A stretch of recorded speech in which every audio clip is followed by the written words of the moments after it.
Good morning, members of the media, and thank you for joining us here this morning as we launch the 2020 Crime and Statistics Report for the Royal Cayman Islands Police Service. And just some opening comments. We released the report last night for your review in advance of the briefing here this morning. 2020 was dominated by the COVID-19 pandemic, and it completely changed our operating environment with restricted movement of persons and vehicles associated with shelter-in-place and curfew restrictions across the islands. The report we've produced sets out the incidents by number and types of calls that we received during 2020, and what you see across the report is a reduction in a broad range of crime classifications. I suppose a key outcome is that our crime platform remained very stable and very controlled during 2020. And for a successive year, the Cayman Islands remains a very, very safe place to work and to live. And hopefully, as we open the borders in time to come with the approval of government, we'll be ready to receive visitors and tourists to the island. To assist you in any of the questions you may have today, we have brought along some key personnel from the heads of our departments. So for sidebars for any of the main issues that you have. And if you're asking questions, because it's a 41-page report, can I ask you to refer to the page so we can all have a quick reference guide if there's a particular question you wish to ask. And we're here then, I think you know the panel, Deputy Commissioner Ennis, Deputy Commissioner Walton, Acting Superintendent Brad Ebanks, and Detective Superintendent Peter Lansdowne from our CID portfolio. So, ladies and gentlemen, we're here to answer any questions we can and to assist you in understanding the report that is being published.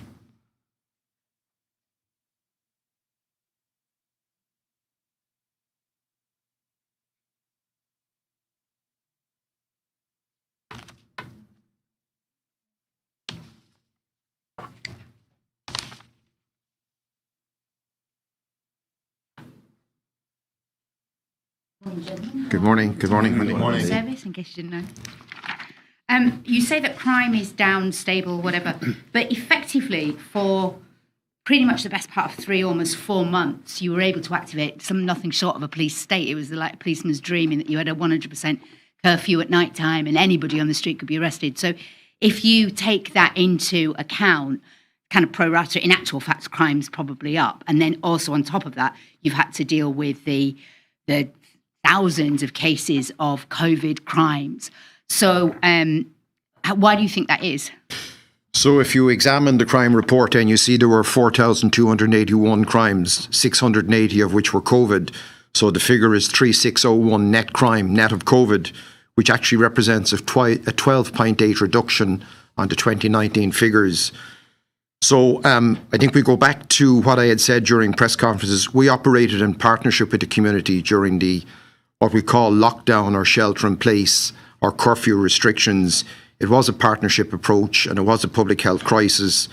And I think the real figures represent a 12.8 reduction in crime across a broad range of categories. So I don't think that there's any concern that crime has risen, even taking the COVID factor into consideration. There was towards the end of the year an increase in knife crime and violent crime, and that now seems to be. I mean, it's hard to say because we're now into another year, but there seems to have been an increase again in gun-related crime. So, do you see some correlation there that when that people are using knives instead of guns in this violence, or is it two separate issues?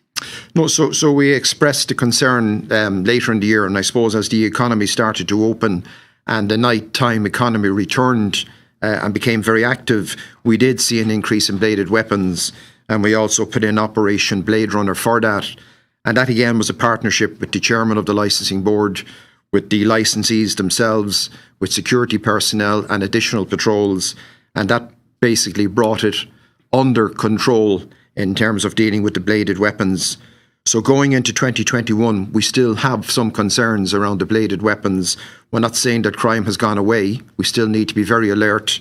None of us have become relaxed or complacent around crime. What we're doing is, I suppose, giving the figures of crime that occurred in 2020, but not forgetting what's happening in 2021. And we do have concerns as we go into 2021. We're 5 months into it now. We're in the 5th month, and we are dealing with a lot of crime. A very separate section, which is the financial crimes, money laundering crimes, things like that. There's been some issues in terms of how that relates to our ending up on the grey list to a certain extent because of our failure to prosecute. So obviously prosecutions start with you guys. Yes. What kind of talent have you recruited or been able to recruit recently that specialises in that type of work? Because we all know it is complicated and difficult. But have you got people in specialist areas that for the vulnerable things, like apparently property is becoming a bit of an issue? Like there's a lot of people concerned that a lot of these properties that are being sold at the moment are covers for money laundering, and especially given the surge in it. Do you have experts in that field? Are you looking at these kind of things? Where are you focused? Yeah, so thank you, Wendy, for that question, and I think an important one. So there have been a lot of developments since in 2019 into 2020, and we separated what was the existing financial crime investigation unit for domestic crime, and we established a new Cayman Islands Bureau of Financial Investigation, otherwise known as CIBFI. And today, and I'd invite you to a sidebar, we have Miss Victoria Templeman, a specially trained financial accredited investigator, the manager of the new bureau, and Detective Chief Inspector Barrow here, and they can deal with the new landscape that we're dealing with in response to the CFATF report. So a lot has happened in terms of recruiting specialists with the establishment of the new bureau and a complete strategic focus on all those major issues that have been identified in the CFATF report. And I'd invite you then to a sidebar to deal with Ms. Templeman and DCI Barrow as soon as we're finished here. Thank you. Finally, can you give us an update on the current sort of staffing levels, like the numbers of officers, where you've got gaps, and how you propose to fill any gaps? Yes, so we have announced a recruitment drive, and we hope to recruit by June. The date has closed. We're currently in the recruitment process as it stands.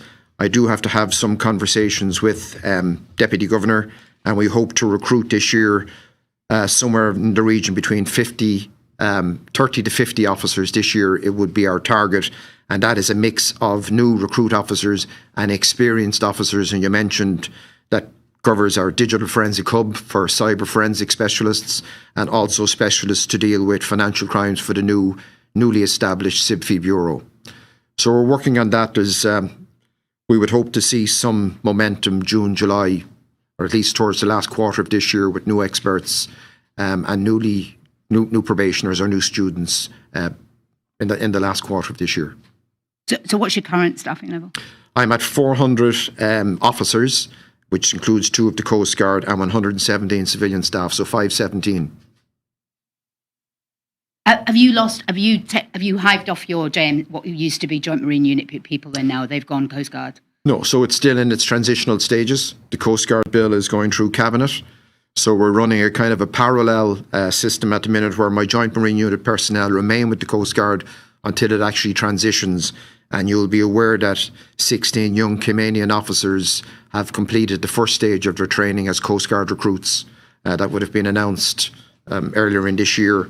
And we do hope to have a further recruitment class later in this year to recruit another between 16 and 20 local Caymanian. That'll be separate from the police one? Completely separate, yeah.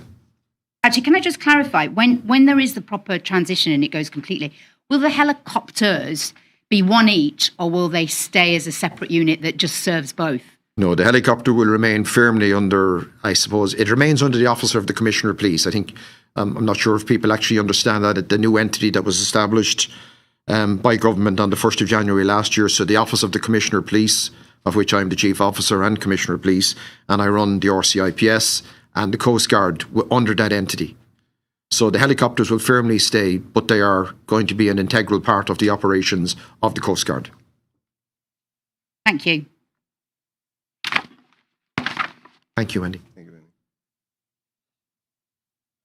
Good morning, gentlemen. Ralph, good good to morning. see you again. I have one question in relation to the Blade Runner program. The blades that you referred to in your report, are they mostly machetes or knives? Well, I think I can say briefly both, but predominantly knives, and we're concerned about the nightclub scene. So maybe Deputy Commissioner Rennis would talk about that as the strategic lead for Operation Blade Runner. Okay. And the second question is there a law that prevents people from carrying knives or machetes in their vehicles on the person? Can you elaborate, please? Yes, I mean, you can find that under the penal code. That's an actual criminal offense in itself to carry bladed weapons at night. And if you're found in the trunk of your vehicle at nights in parking lots, and has its own separate offense, which carries a fairly stiff penalty, clearly severe sanctions. But there's a separate offense just for having those bladed weapons, whether that be a knife or a machete, found in your vehicle at night. Okay. Thank you. My next question is for Superintendent Brad. Last time we spoke, you provided an update, or you provided an incident regarding community activities. Can you provide an update, a brief update on what has happened since then, or is it still ongoing, and what has been the response? Well, our CPD department has really been very, very active in going into the communities. They have launched a number of neighborhood watches, which I would like to say would have been a contributing factor in some of the low numbers in burglaries that we've been having, but a decrease. So we intend to keep that up over 2021, and hopefully that will continue to reap benefits. Thanks. As a reporter, sometimes we, of course, get stories and they're sort of short on information. What's the policy regarding publishing photos of victims or offenders in press releases? So, Ralph, I think it's something we have to manage very, very carefully. We have to look at due process in terms of when there are court proceedings. So we don't normally publish photographs. From time to time, we find it's a matter of last resort where we cannot locate a person that's sought, and that has been actually beneficial on at least 2 occasions earlier this year, where we just couldn't get information. We couldn't establish the location or the whereabouts of high-profile targets, and by taking the decision, which is not one we take lightly, by publishing the photographs, we did receive information, very valuable information from the community, for which we're very grateful. So we're kind of reluctant to publish photographs, respecting due process and respecting all sorts of data protection issues that arise and challenges that can be mounted to photographs being published in national media.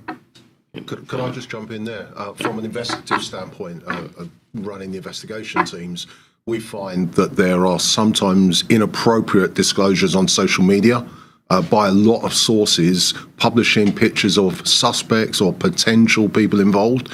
And we as investigators still have identification issues and procedures that we have to follow, and publishing people's pictures very early during an investigation usurps our investigation and identification procedures. So we would try and emphasize and say, please don't publish photographs on social media, in news outlets, anywhere, until we agree it, because if a witness sees that picture, it can compromise their identification procedures later. So we would encourage people not to publish photographs very early. And I think it would be safe to say that there's a prohibition in publishing pictures of victims. I don't think that is something that we would do, and I wouldn't see any compelling reason to publish the picture of a victim of a crime. Let's have 2 more short questions. Commissioner, you mentioned that crime levels in Cayman is fairly low, and Cayman is still a very safe place to live. Yes. Is this all over Cayman? And secondly, do you see burglar bars being installed in the near future? I'm sorry, I missed that last bit, Ralph. Do you foresee burglar bars, preventative measures on windows being installed around the island in the near future? It's a common phenomenon across the Caribbean where it is. Oh, sorry, okay, something new to me. So what I'm picking up, it's a crime prevention measure. Yeah. I think, again, this is about the partnership we're having with the community, that Acting Superintendent Ebanks. We've held partnership training courses with private security firms. We promote crime prevention, home crime prevention, better alarms, better systems, better car systems. Don't leave property lying in your car visible for somebody to go around. Burglary has shown, this is the 6th year that burglary has shown a decrease, and actually for the 2020 figures has shown a remarkable decrease of near on 40%. And so far this year in 2021 we're showing a further decrease. And I did mention earlier, we don't want to become complacent or over-relaxed about that, but we do think that homeowners are taking more responsibility.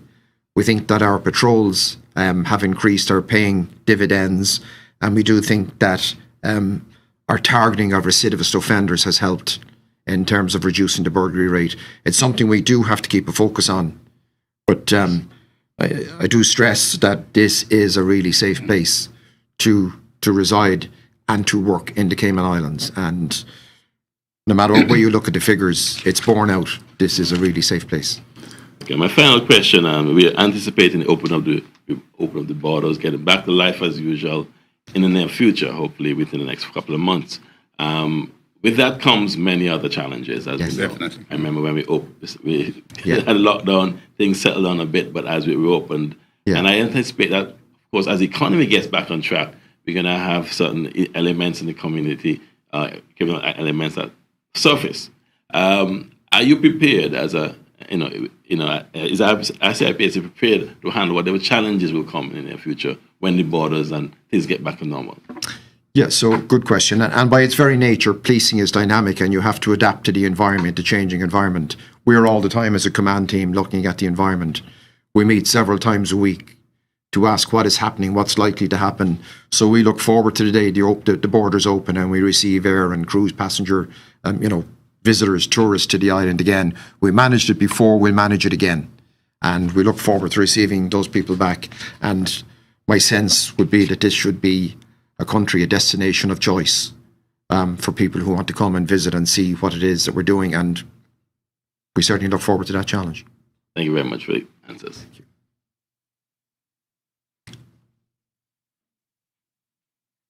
Hi, gentlemen. How are you? Good morning.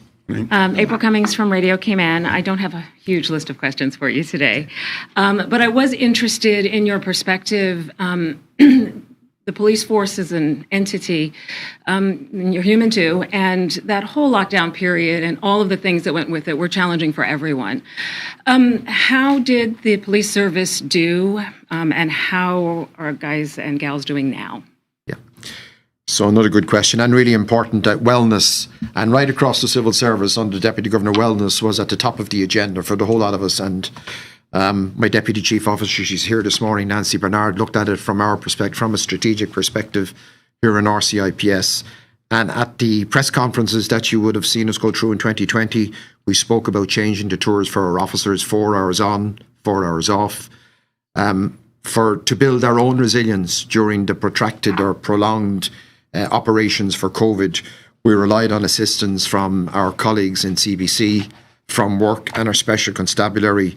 So we gave as much time as we could to our officers to make sure that they had that downtime. So that looked after, we hope, their family commitments and the rest that was required. So to deal with the other issues that occurred during 2019, there was an onus on us as the command team to make sure that the environment in which they operated was clean and sanitised and none of our officers were infected, or at least it wasn't transmitted, the COVID-19 virus itself. So we did a huge amount of work in terms of additional vehicles, sanitisation of our estate, our custody detention centre. And as it turns out, we lost very little of our personnel during the COVID. And I think that's down to the work of a huge amount of people, including our Police Welfare Committee, who provided meals for the officers on the go who couldn't avail of meal breaks because they're on extended tours at supermarkets and financial outlets and doing patrols on far ends of the island. So our Police Welfare Committee were able to arrange meals to be delivered to them to keep them well. The sanitisation that was brought in and the working tours gave people plenty of rest. We're back now to a sense of, we're still minding some quarantine facilities and we still have a COVID enforcement team. We're making the best use of the resources that we have. And I think we have seen a level of normalcy return to our policing operations, and the environment is returning more to what we would have seen in 2019 and what we expect to see for the remainder of 2021. Overall, how would you say so far 2021 is shaping up compared to 2020? Numbers, yes, but just kind of your perspective overall. Well, as I said, there's a sense of normalcy. Traffic becomes a major issue for us. The vehicles are back on the road. Speeding is a major issue.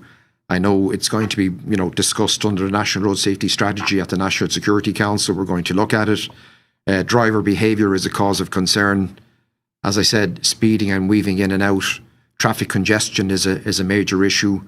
The licensed premises are open, so assaults.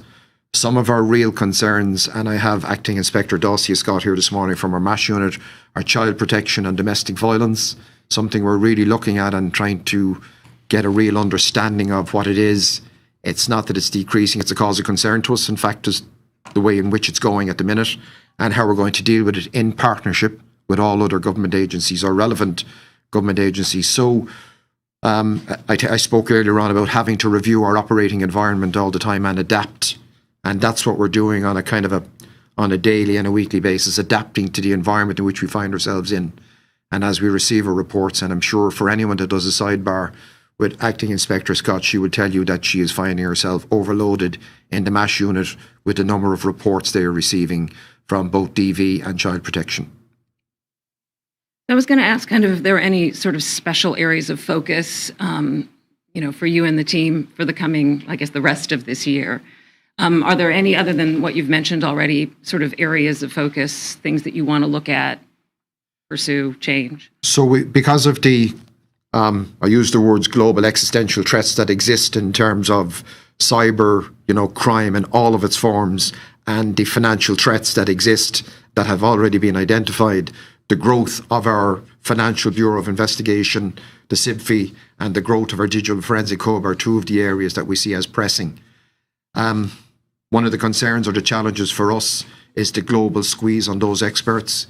Everybody across the globe is looking for the type of expert, and you can't transition the traditional police officer into those specialist roles. They require a huge amount of professionalism and experience to bring to these roles, professional accreditation and training. So we're working hard on that, on the recruitment, trying to identify. But apart from the day-to-day policing challenges that we have to deal with, almost look and see what's happening on a daily basis across the island where the pressure points are occurring. We have to keep a strategic eye on what's happening in the growth of our Digital Forensic Hub and the growth of our Financial Bureau of Investigation. And just finally, a check on the relationship with the community. I know that's been an ongoing journey. We missed some of our community officers during lockdown period. We've seen the return of that. How is that working as a program? So, and Acting Superintendent Ebanks has said it. I share the concern that we haven't had the meetings in 2020 that we had in 2019, that we lost some momentum.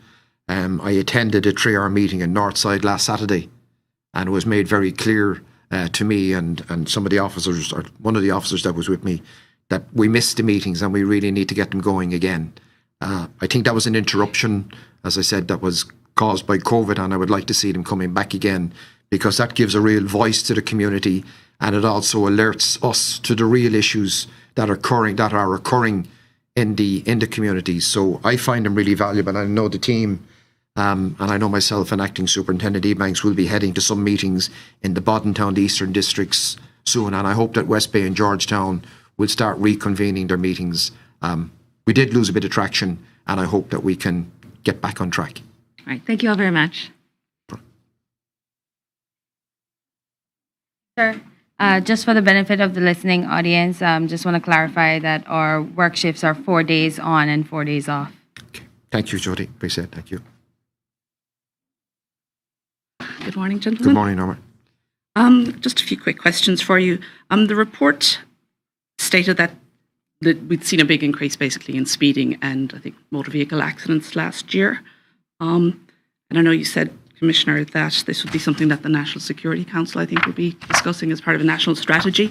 Can you elaborate a bit more on that? Are there any specific steps that are being taken to address the number of motor accidents in Georgetown specifically, for example? Yeah, so Georgetown, and I suppose if you just look at volumes alone, you would expect it to have the higher ratio of accidents, of traffic accidents.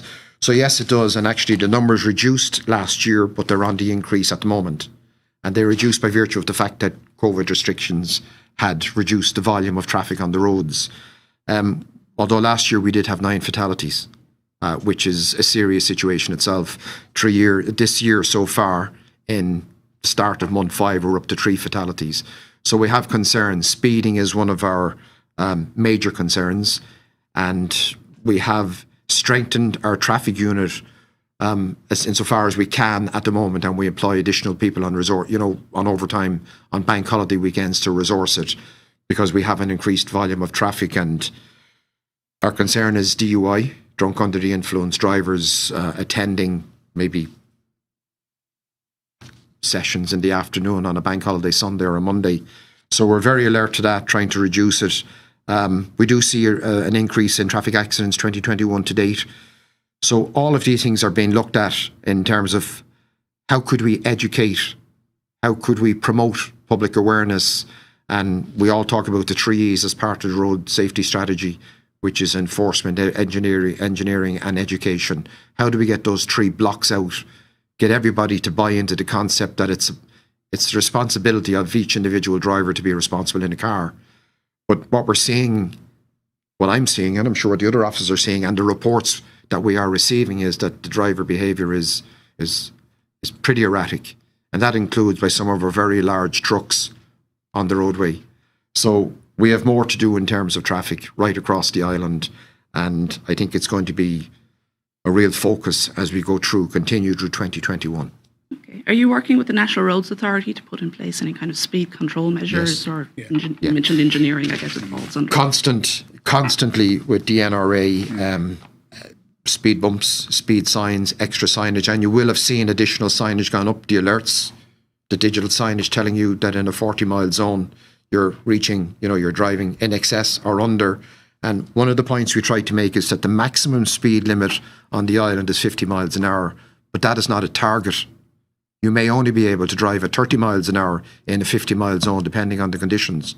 So for drivers not to assume that once it says you can drive at 50 miles, you should drive at 50. It's not a target. You must drive within safe parameters, and you must be a safe driver. And unfortunately, we're dealing with a lot of erratic driving on our public roads. Is there any chances we're going to go down the road of having speed cameras whereby people can be captured on that and prosecuted based on that videos? So a really big question, and Deputy Commissioner Walton has been working on it. It's something we have, but it requires a whole lot of government agencies to come together. And while it's relatively easy to put in speed cameras, there's a huge amount of infrastructure, networking and back office requirements. It is a really big project to bring in. And I do think that it will get attraction at National Security Council as part of the National Road Safety Strategy. I'd like to touch on the issue of domestic violence. During lockdown, there was concerns that we were going to see quite a spike in that at the time, and we didn't really. Are there concerns that was simply because people weren't reporting it? So I'll speak briefly to it, and I said Acting Inspector Dacia Scott is here, and we can deal with that by way of a sidebar. We, in our strategic planning during the course of COVID-19, had anticipated we were looking at global trends and trends in the UK and across the BOTs. And it did indicate that we may see a spike here. We didn't see the spike. And our assumption then was when the schools reopened and the children went back, we would then see the spike through the reports, through the school counselling programmes. That didn't happen. So what we have is what we know, but we certainly know that as we're in month 5 of 2021, we are really concerned about domestic violence and child protection issues generally.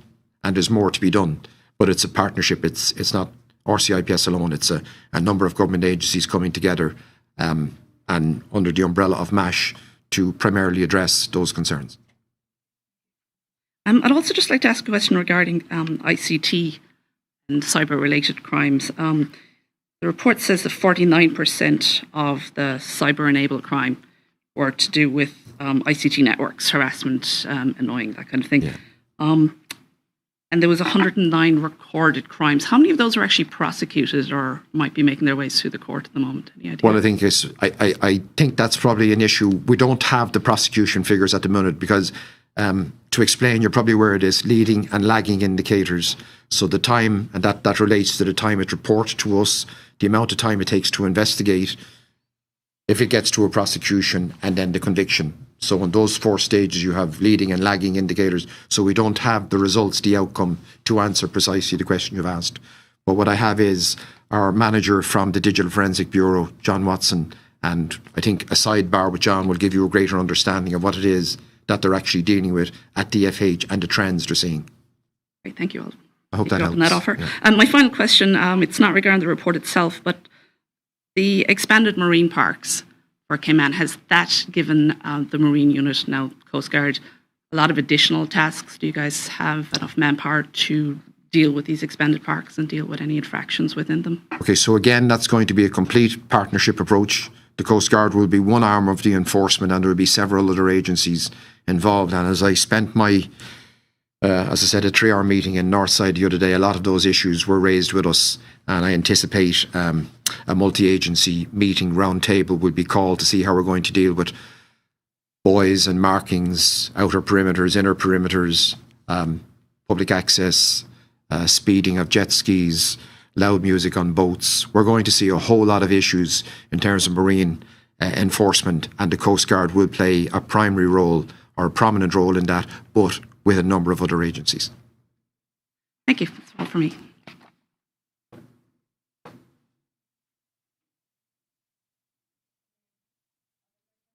Just unless the rest of the panel would like to say, if there's anything that any of the panel.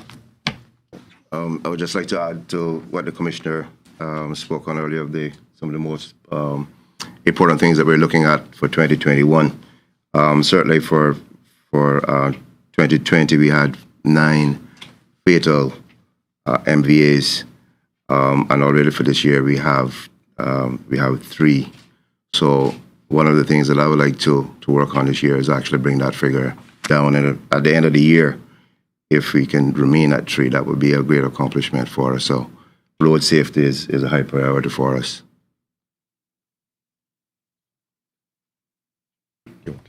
No. Okay, thanks, Commissioner.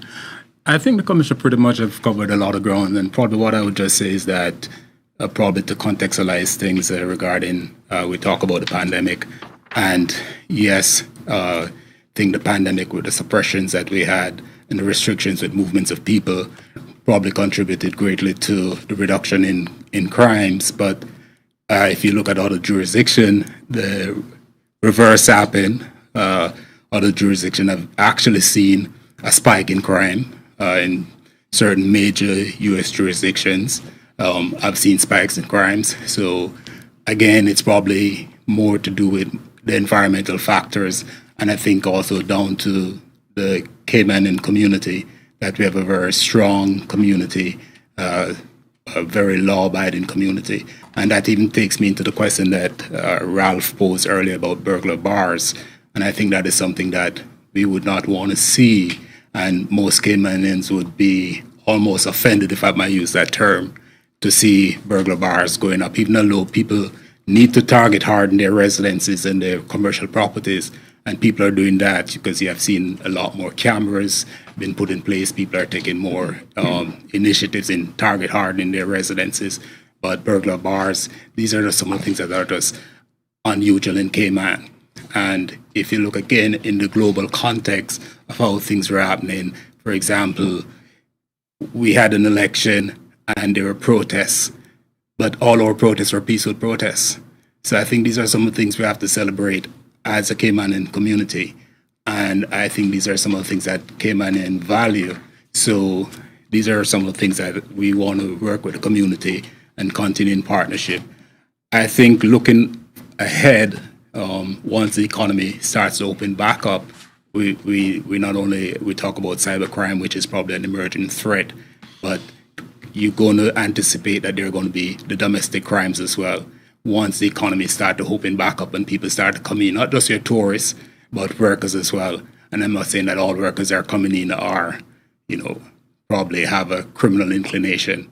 But even just to throw this out as an anecdotal reference, 3 persons were returning to the island or coming into the island as new workers, and they were arrested by CBC, bringing in serious narcotics into the island. So we don't want to become, and we will not become complacent. We don't want to be too complacent and think that, okay, we enjoy the numbers that are, and should celebrate the numbers. The numbers are trending down. Even before 2020, we have seen the numbers trending in the right direction. And 2020 was also a year that they went significantly down. But again, anticipating once the economy starts to open back up, it's likely that we'll see other crimes. So we want to be prepared and be proactive. So That's just it from where I sit. But I think we have a lot to be thankful for and to celebrate as a community. Peter? I just wanted to emphasise what Mr. Ennis is saying there. It is a 5-year plan, really. I've got some of the stats. In 2017, we had 700 burglaries in a year. Last year, we had 150. That's a huge decrease. In 2016, we had 77 firearms-enabled crimes. Last year, we had 30. The year before, we had 27. It's a huge decrease in firearms-enabled crimes. Last year, we seized 5,000 pounds of ganja being imported into the islands. There were guns with some of those boatloads. We are doing very, very well, and I'm really proud of our guys. Last year, the landscape changed. COVID obviously had an effect. Vast majority of the detectives were back in uniform doing COVID enforcement. When the doors opened again, all the crime started again. We had Blade Runner, we had the knife crime, and the figures did increase. And we reacted, and we just changed the way we did things and dealt with those crimes. This year, things are changing again. Without a doubt, we've got issues around child sexual exploitation, sex offences in general, knife crime, and as Wendy said, that's slightly changed. We're getting a spate of gun crime. But we will change, we will deal with it. We've been very successful, and I'm sure we will in the future. I just want to emphasise some really good work from the guys. Thank you. Any other questions, ladies and gentlemen, from our media colleagues? So, thank you very much for joining us today. We really appreciate it. Jody, you want to? Yes, sir. I just want to close by saying a lot of the things that were mentioned in the press conference were community related as well as crime prevention related. And I just want to emphasize that on a regular basis on our social media and on our website, we do post based on trending crime, crime prevention, as well as our community related things. So please do follow us. Are we good? Thank you, everybody. We'll close it off with that. Thank you. So I kind of...